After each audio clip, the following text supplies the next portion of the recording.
Hey, what's up? This is Frank Mandolini of the Last Minute Wrestling Podcast. Thank you for checking this video and make sure to leave a thumbs up below. And in the description, you will find the link to follow me on all social media and on Spotify and Apple Podcast, which conveniently is the place where you should leave a 5-star review to help other people get into this wonderful podcast named Last Minute Wrestling Podcast. Thank you so much. Enjoy the video.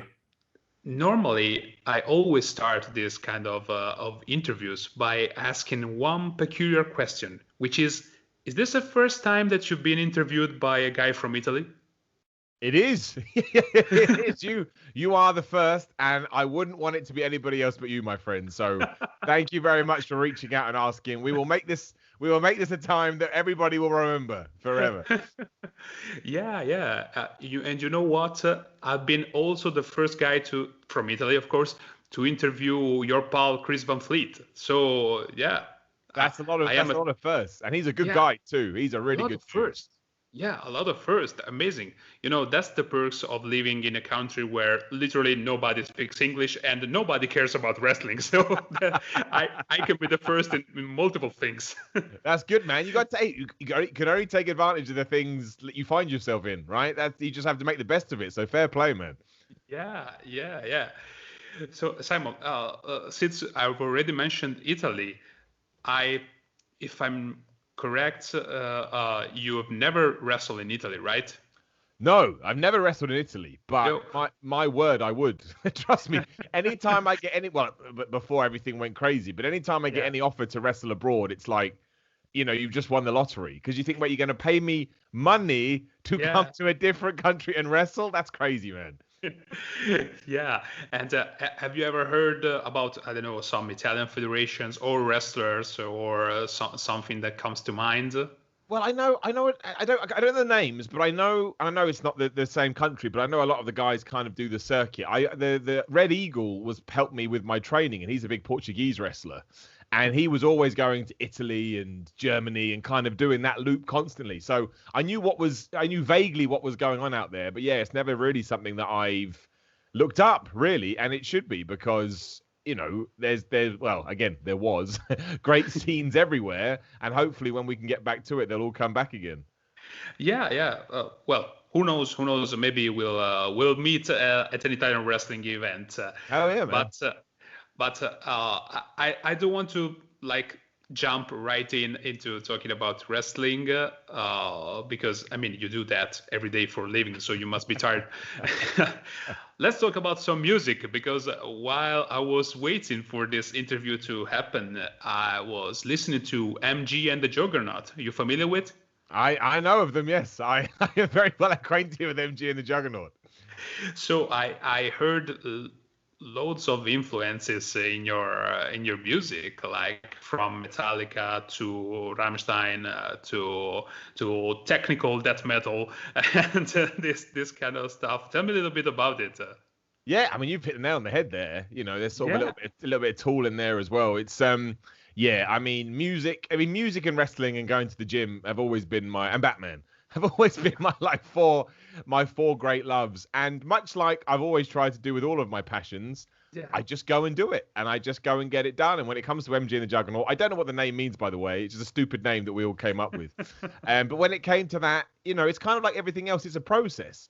There are songs that you can listen to right now on the internet that, in terms of my contribution, I'm not so proud with. And then there are other songs later on which I'm much more proud with, because, of course, you get better and there's an evolution to this stuff. So, yeah, again, I went to see Metallica at Wembley Stadium in 2009, 8, something like that, or 10, sometime around there. And I was just, I've heard Metallica when I was 16, and I went out the next day and bought a guitar. Genuinely, that's how much I was like, it's the greatest thing ever. And then when I went and saw them, I was driving back to Bournemouth, where I lived at the time, and I stopped by on a store on the way home, in Reading it was. And I bought myself a guitar, I bought myself an amp, like proper stuff, and I started a band within a week. And that was MG and the Juggernaut, because I just wanted to get it done. And because of the pandemic, this is the longest I've been without ever playing music with them, well over a year. Yeah. And while, when the wrestling started to take off, I didn't take my foot off, but you have to prioritize sometimes. We still rehearsed, we still did gigs. Yeah, I love it, man. Like the two greatest things in the world to me are, well, three greatest things in terms of how they make you feel are lifting weights, playing music live, and wrestling live. These are the three greatest things on the planet. Is that a similar feeling that you get? Because to me, those things seem so far removed. I don't know. I will never compare I mean, the stage perspective of wrestling and music. It's of course, yeah, that's there. I don't see the proximity with lifting weights. I think it's just an adrenaline thing, right? I think it's an Yeah, adrenaline thing. So when you're lifting weights, you know, you get your endorphins, you get your adrenaline. The wrestling, I love the wrestling because it's just you. I know sometimes yeah, you're in a tag match and stuff, but it's all on you, right? Your performance is solely based on you, and I love that feeling of terror. To be honest, you're like, oh man, but then you get a completely different feeling with a band because it's like you're an army, it's like you're a crew, and you're like, oh, man, we're gonna yeah. go in there and smash it. So I kind of managed to tick off all these different things. But it all ties into it's just the rush that I get. In many ways, as cheesy as it sounds, I live for that kind of those moments that you get where everything clicks for a few seconds. Like, oh man, it's the best thing ever. Yeah, yeah. As you can tell, I do not lift weights, so that's why Man. I wouldn't know about that. That's why. Speaking of which, uh, speaking of why, I've seen you doing the Wise Lap in one of your videos from 2015, way before that you started doing that on for WhatCulture. So was that a thing that you've always had ingrained in your Yeah. persona, and you didn't maybe notice that when you were playing guitar? I don't know. Oh, maybe, yeah. It could be something that I just did, but no, I'm just an idiot, like deep down. I don't sort of, I'm not. You know, some people say that sort of negatively. I see it as a positive. Like I don't take myself seriously at all. I never want to Oh take yeah, myself seriously because life's too short and all that kind of stuff. So yeah, the more moronic I can be, the more moronic I can be. And sometimes it hits and sometimes it misses, but that's not what yeah. it's about at all. So yeah, the head slap was just that. I just thought it was funny. It just made me laugh. And then when I kind of thought, okay, I can apply it to different areas of my life, I thought I treat it like wrestling. I do it, and if it gets a response, I'll keep doing it. And if it doesn't get a response, I'll stop doing it. And thankfully, for a little while, it got somewhat of a response. So yeah, I just took it into all other endeavors. And now here we are, like, yeah, 6 years later, which I never would have thought would have happened. But I'm very appreciative of the fact that it's still around.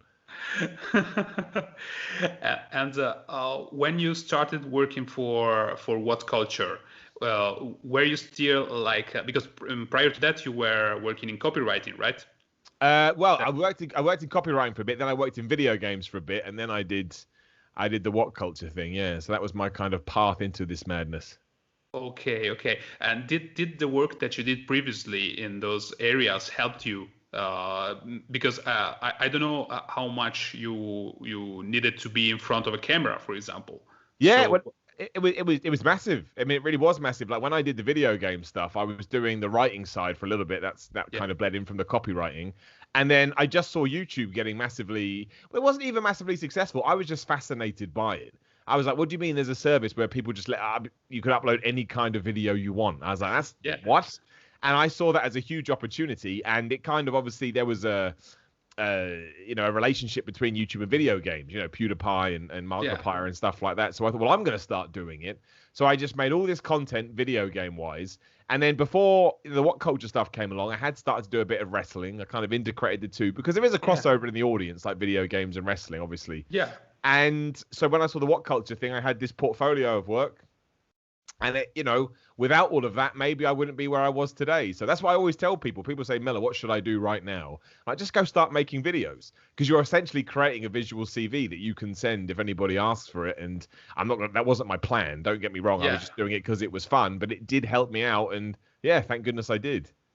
Yeah, yeah, absolutely, absolutely. I get that because in my everyday life, I'm a copywriter, so that's why I feel you, buddy. that's I've been there. that's why I'm asking. And yeah, I've seen that even doing a podcast is helping massively to get new clients and have a bigger portfolio. So Yeah, yeah, it all I ties totally, in. And I, I I totally, like I like the copywriting stuff too. I thought it was I think it's a cool gig, a cool gig to have. especially if you're copywriting about stuff you really care about as well. That's sort of the icing on the cake. But I think it teaches you sort of basic skills as well. Like it really, really does. You have to deal with people. Obviously, your copy has to be spot on. So there's, certain pressures there because grammar doesn't exist in 2021. That's not right down the toilet. Yeah, no, it was a great way in for me. Like I owe a lot to all of that. Yeah. And also you have to adapt to different audiences. I mean, different clients, but it's the same thing that the same way, like when you're performing in different cities and, every day is different. I remember like from an interview with that Sami Zayn had that he said that people always think that they have to adapt to the WWE style. But he said that's literally what you do in this every show. You have to adapt to another style, another town, another federation, another everything. Is that something that you can confirm that happened to you as well? Yeah, no, it's true. It's true with wrestling. It's true, like you say, with copywriting. It's true with YouTube. Do you know what I mean? I get so many times people meet me and they're like, oh, you're not really like this on your videos. I'm like, yeah, it's a performance. Like I don't walk around throwing my arms around all the time being absolute goof, but you have to present something. And yeah, it's very true with wrestling. That's the coolest thing about it. You can turn up in a different town for a different promotion with a different opponent. And it could be a lucha libre match, it could be a technical match. It could be, not a high flying match for me. That's not going to happen. But, there could be one of 1,000. Maybe they want you to do a 2-minute thing, an 8-minute thing, a 20-minute thing. Like, you just never know. And again, I think that's why it's so exciting, though. I think that's why so many people get addicted to it, because it keeps you guessing. It keeps your mind active. It keeps you on your toes, all these stereotypes. And yeah, you're flying without a net. And as I've learned over the years, for some reason, I love that. I love putting myself in uncomfortable positions. Who the hell knows why? But that feeling of just utter terror, gets a thumbs up from me. Yeah, I totally get that. I remember that probably a few months ago, you tweeted something that it was, I think, your 5 years anniversary or something like that of you being self-employed. And you said that miraculously you still had a roof over your head, and this is a leap I took literally this week in my life. So congratulations, man! Thank you, thank you. So I said, okay, well, I have to like as you said, like just do it without a net, without a safety net, and see how things are going. Yeah. So you got to bet on yourself, man. And the best advice I ever got from it was from my dad, actually, because there were some bad months too. It's never all peach and cream. But he said you got to hold your nerve, and if this is something you want to do, you got to hold, grit your teeth and get on through it. And he was right. It's so easy to not give up. Give up's the wrong word, but it's so easy to just kind of go and find the easy path again. Which there's nothing wrong with doing that either. But I think sometimes you just have to, grit your teeth and clench your fist and be like, nah, it's going to be okay. So. And I'm glad I did do that, because I can't imagine myself doing anything else. And I'm sure it'll be the same for you, dude. I really do. Like you will find your feet, and it will be the best thing you ever do. Yeah, thank you for the kind words. And since you've done lots of interview yourself on both sides of being the interviewer and interviewee, what's a question that you really hate from both perspectives? Question I really hate. I mean, there's nothing I really hate, because I kind of go into these things maybe with a different mindset to most. I'm just flattered that anybody would want to interview me to begin with. I find that very, very humbling. So I don't think there's a question you could ask me that I would hate. I mean, the most common question is always, as we've already discussed, why do you slap your head? But why? Yeah. I love people asking me that. It's the stupidest thing in the world. It's like, how did we even get here? In terms of questions in sort of in the other way, I think it's not really a question per se. It's when people don't really pick up on the tone of the interview. So sometimes you may be chatting to a wrestler and they want to keep it completely storyline based and character based, which is fine, right? It's completely up to them. Roll with it. Yeah. But you will see some interviewers just ignore that, and they will try and shoot style, and it's like, no, you can't. You can't. If you're the interviewer, 9 times out of 10, people are mostly watching for the person you're interviewing, because that's just how it works, right? They're the sell. So you have to kind of, you have to kind of adapt to them. And I always feel it's a little bit like, you shouldn't be doing that. I understand that we all know what wrestling is, but they're still the wrestler.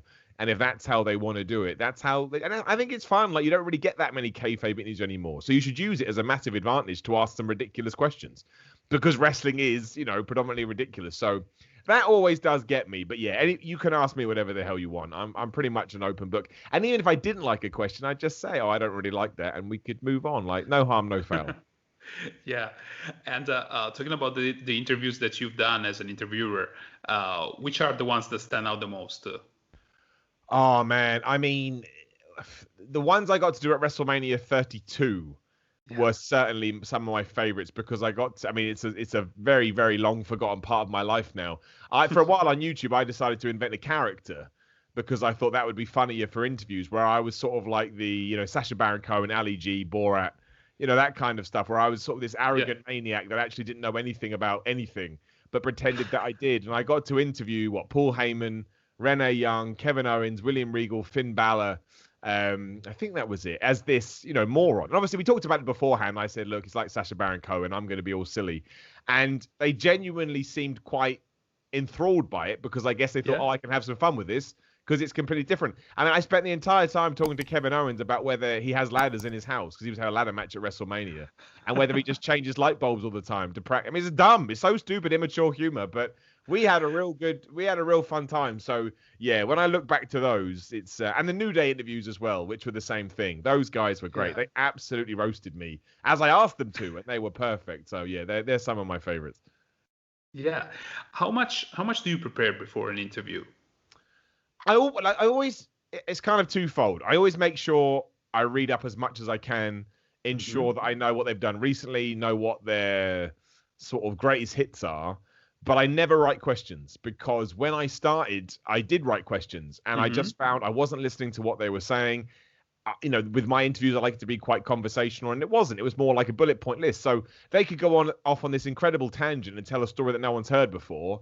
And then my next question would be, what's your favorite match ever? Because I was so rooted to what I had written down. So I absolutely make sure that I know the people that I'm talking to, much like you would, anybody else. But no, I go in there with one question in my head and then I just listen to them. And I react to what they're saying because my personal belief is you get better interviews out of that, which is not everybody's style and nor should it be. But for me, yeah, I think it just works. I think if I go in there, like I say, with a big sheet of paper, I'm not in the moment at all.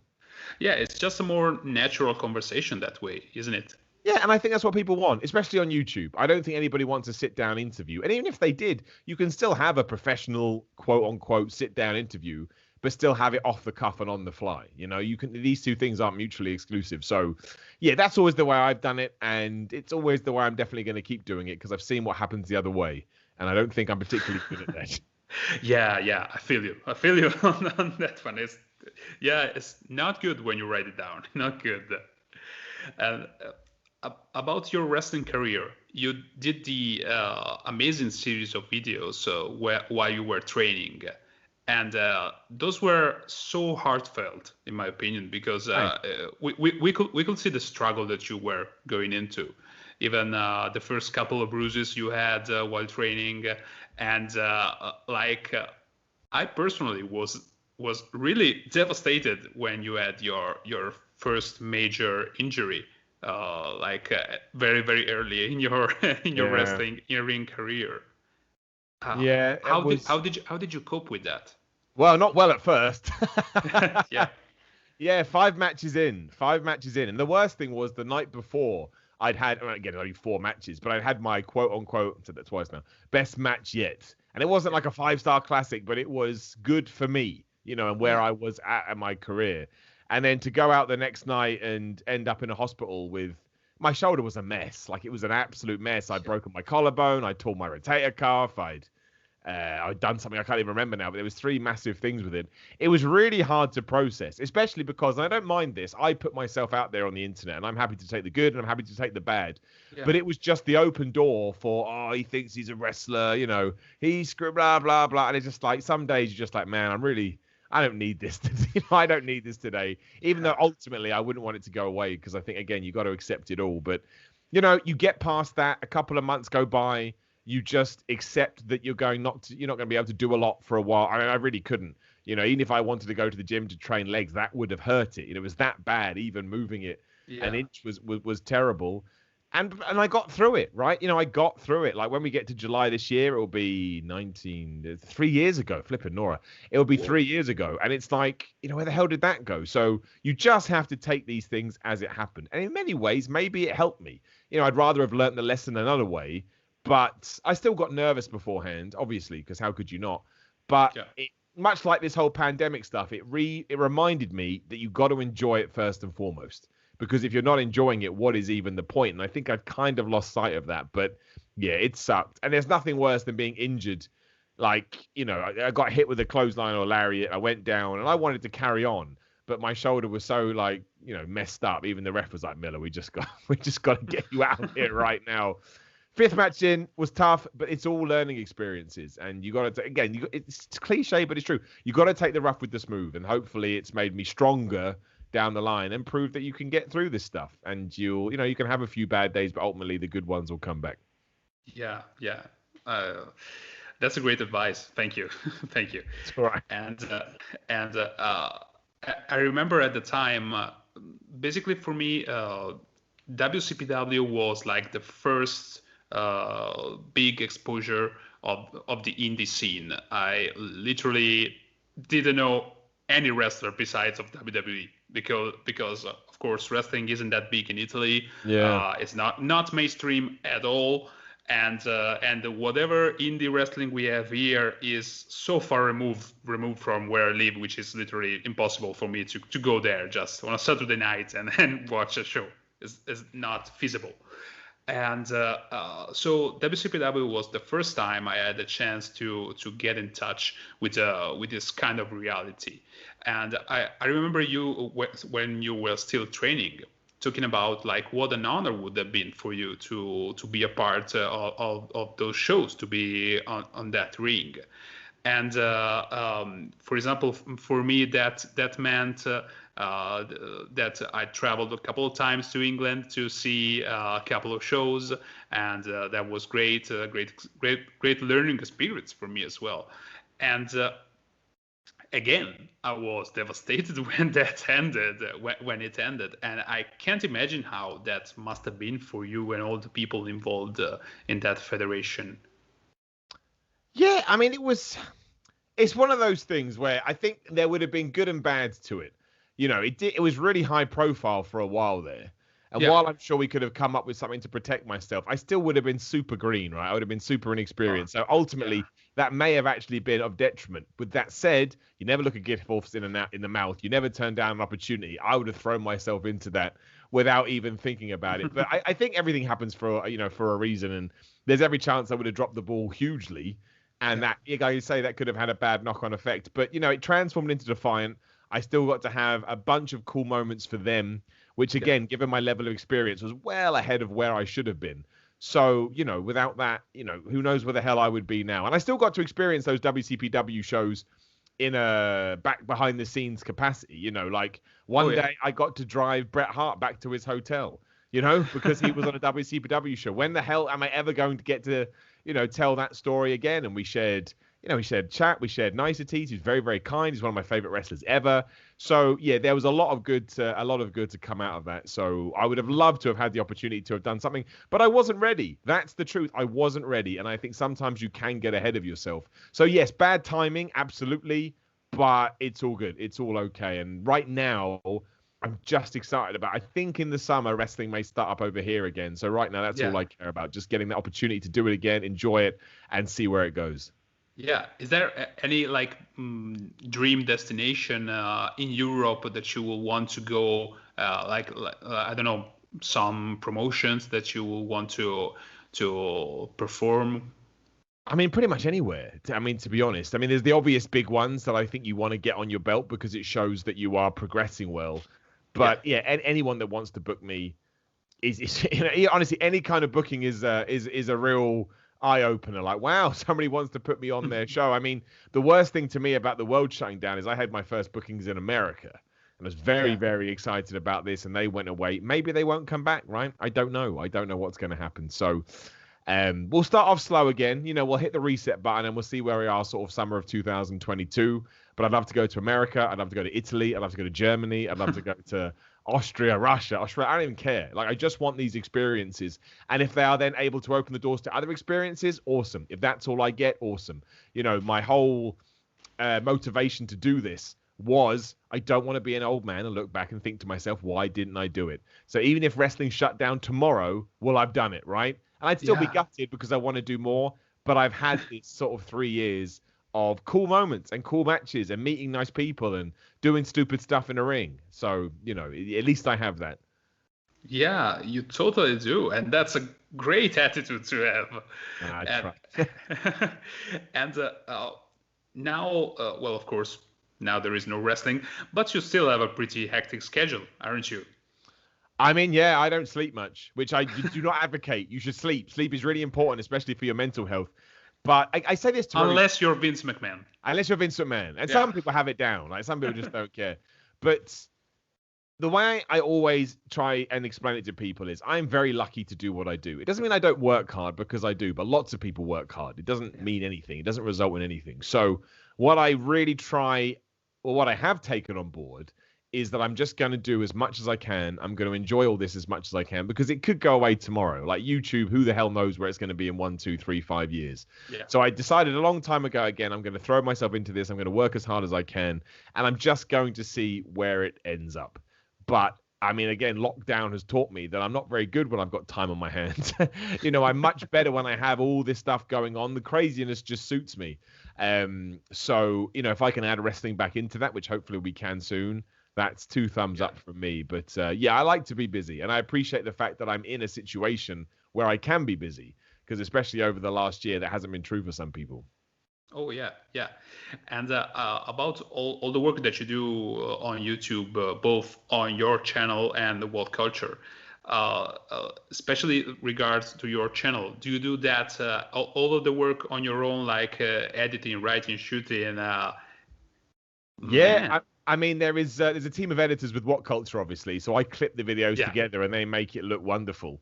But yeah, I'm still writing the script. I'm still watching the shows. I'm still recording it. I'm still re-recording bits I don't like. And then for my own channel, I do have an editor that helps me with a few videos, but I've only brought him on the last couple of weeks or so, because again, I was like, man, I'm running out of time. So yeah, my own channel has been everything from start to finish, which is real tough. I tell you, that's a really tough schedule, especially when you've got all the other stuff going on. But again, what a cool thing to be able to say. Like, you know, I have this, you know, it's not a huge platform, but I have somewhat of a platform that I'm able to enjoy and able to sort of muck around on.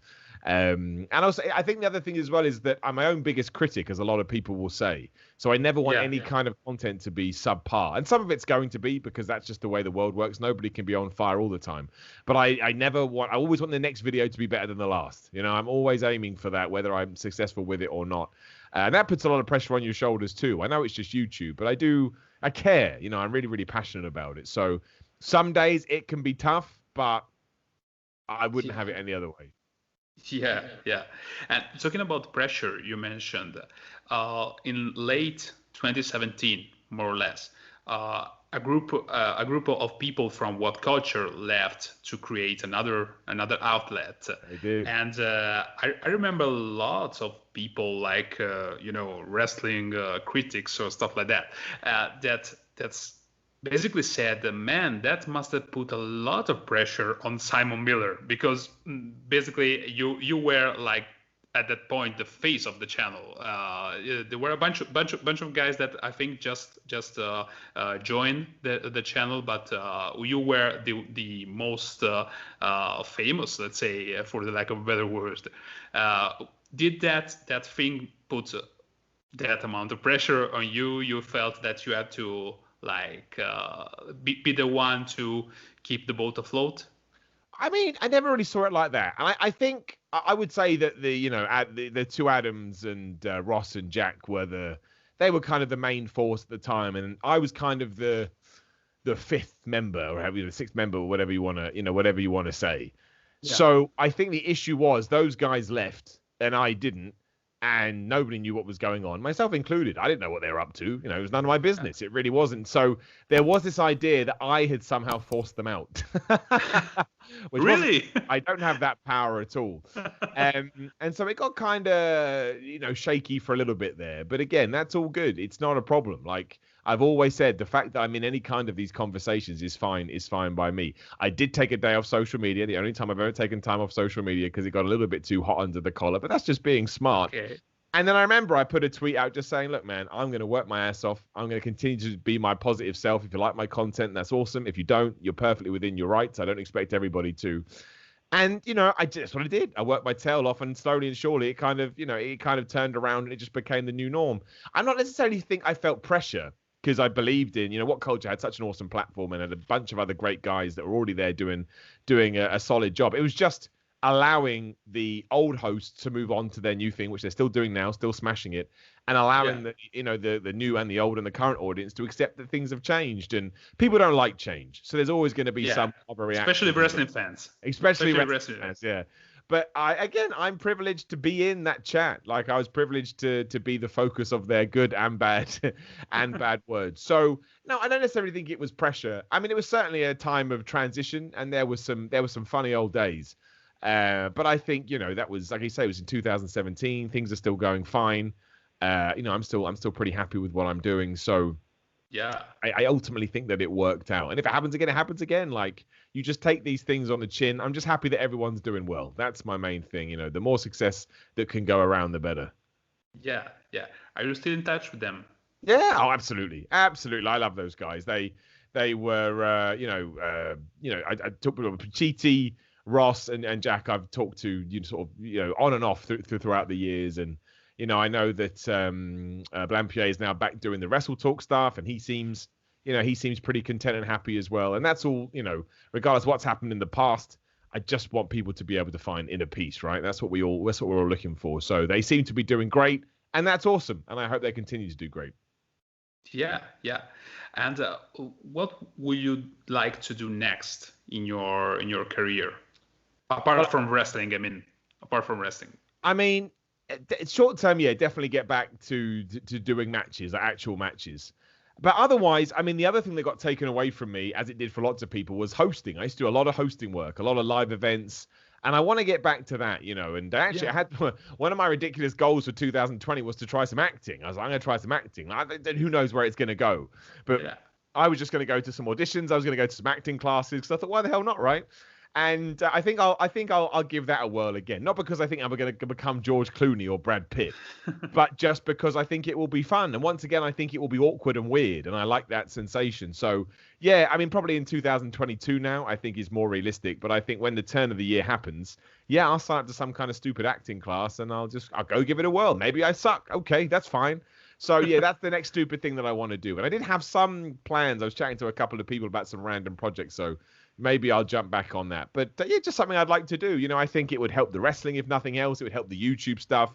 And if I can land some, ridiculous small part in a theater, production or whatever, then that would be quite fun for a few weeks. Well, that's great. Well, so good luck on that. Good luck. It's a while away, but I'm going to try it. I'm going to try it all this time. Yeah. You got time to think that through. You got exactly, time to think that through. Well, Simon, thank you very much for coming on the Last Minute Wrestling podcast. And of course, before I let you go, just plug all of your channels, all of your contacts, where people can find you. Yeah, like Simon Miller 316 is all my, or 316, obviously wrestling is my Instagram, my Twitter. And then I'm on YouTube at Simon Miller. Obviously, WhatCulture Wrestling. Make sure you check out that as well. And yeah, MG and the Juggernaut. We may as well talk about that if you want some weird pseudo Metallica, Tool, Megadeth, Motorhead mashup. you can listen to that as well. So yeah, that's where you'll find me. I'm not hard to find. I probably make too much content, but I'll run this stuff into the ground and then we can go on to something else. Yeah, Simon, thank you so much. That has been a lovely chat. Really, really a pleasure for me. Dude, genuinely, man, I am massively flattered when people ask me to come on this stuff. I find it very humbling. So thank you very much for even thinking about me. I appreciate it. And correct me if I'm wrong, but this has been the best interview you've ever had with someone from Italy, right? The best interview I've had, period. Oh, I come from across the world. This is number one, dude. And I will have a smile on my face for the rest of my evening. Thank you so much, Simon. You're very welcome. Ciao.